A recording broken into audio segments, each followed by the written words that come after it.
Welcome back. Our next guest is a world champion, but maybe not in the sport you would think of right away. Jennings is a world champion stone skimmer. That's right, we've all tried to skip a rock before, but none of us have been a natural or have been nearly as successful as this man right here. Well, welcome to the show. Thanks for having me. I'm excited to be here. This is so interesting, so cool.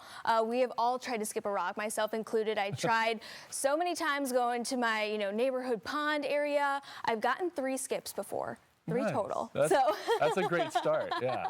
But tell us about you. When did you start skipping rocks? I started skipping as far as back as I can remember. I actually don't remember ever learning to skip a stone. My mom claims to have taught me, so I give her all the credit. So, but yeah, as far as I can remember, I've always been able to skip, and I've always been able to skip in the 20s and 30s. I mean, just as a kid, I was a natural, I guess. And, wow. Yeah, my uncle, he always kind of pushed me, and he was like, man, you should really find competitions out there. Like, this is something you're really good at. You should try to compete in it one day. And found some competitions and started competing in it.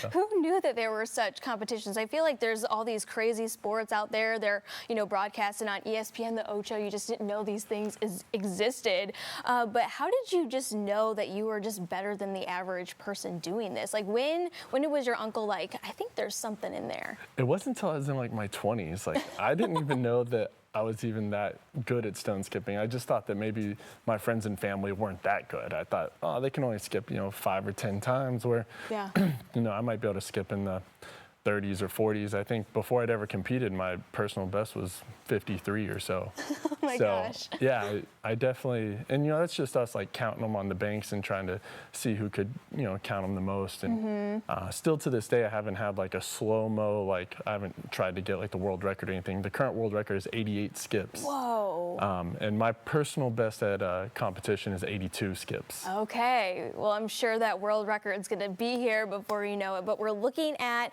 some video right now of you skipping, and oh my gosh, you can barely see you actually skipping those rocks. But what was that experience like? Where was this actually at? So this is in Easdale, Scotland, and it's the World Championship of Stone Skimming. So in Europe they do skimming, which is based off distance. In America they do skipping, which is based off number of skips. Okay, interesting. And man, so when you hit the back wall there, you get max distance, and everyone who gets max distance goes to the skip off. And when you hit that back wall, I mean, you can tell from the crowd here, you can't hear the sound, but they just erupt. I mean, it's just a roar of cheers, and it's like being in like a coliseum or something. Everybody's just so excited, and I mean, exhilarating to get that feeling. And then when I made it into the finals, after throwing my 3 stones, so in the finals it's your cumulative distance of 3 stones. Okay. And after throwing my 3, I thought maybe I got second place. One of my friends held up a number 1, and I was like, I think 2, man. Like, I still didn't even think I'd won. And it wasn't until my friend Fred came up to me and he was like, I've been keeping track of everyone's distance. He's like, if no one throws further, then you have the distance right now to win. Wow. And I thought I was going to pass out at that point. So were you the only American involved in this? I mean, because this is worldwide. Yeah, there was, in my division alone, there was 280 contestants from 27 different countries, and some of the best stone skippers in the world were there. And there were several Americans there, and there have been every year. And I was just the first American to ever win since 1997, since they really started keeping track of everything. And not only did I win, but I actually set the record at 177 cumulative meters for that contest. Oh my gosh, that is awesome. Yeah, it's pretty insane. And so there's also been kind of a scandal. There were a couple of people that were caught cheating this year.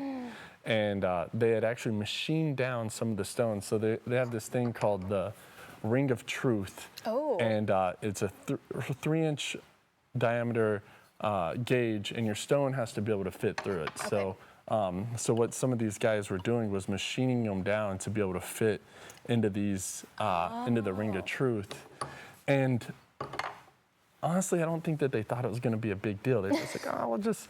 But somehow, media got wind of it, and it has really blown up. Wow. So people have asked me if I think it kind of tarnished, the stone skipping community, and I don't think at all. I think if anything, it's shedded a lot of light onto the stone skipping community. Exactly. And a lot of these organizations and these competitions are raising money for nonprofits. And here in Kentucky, we do the Kentucky Stone Skipping Invitational, and we do a stone skipping event at West 6 Brewery in Frankfort. Oh, cool. And both of those events are to help raise money and awareness for the Kentucky Waterway Alliance. Oh, I love that. And so, yeah, so I think, like, you know, if nothing else, I hope that all this publicity, like, brings everyone out to these events, you know. And we're doing the Kentucky Stone Skipping Invitational the first Saturday of June every year. Okay. For the foreseeable future. So it's out at Lake Shelby in Shelbyville, Kentucky. If anybody wants to come check it out, or you want to come try to throw some stones, come on out. Yeah, well, that just sounds so fun. And again, it is kind of raising awareness because these are all natural stones that you're using. Is that right? Yes, yeah. So that's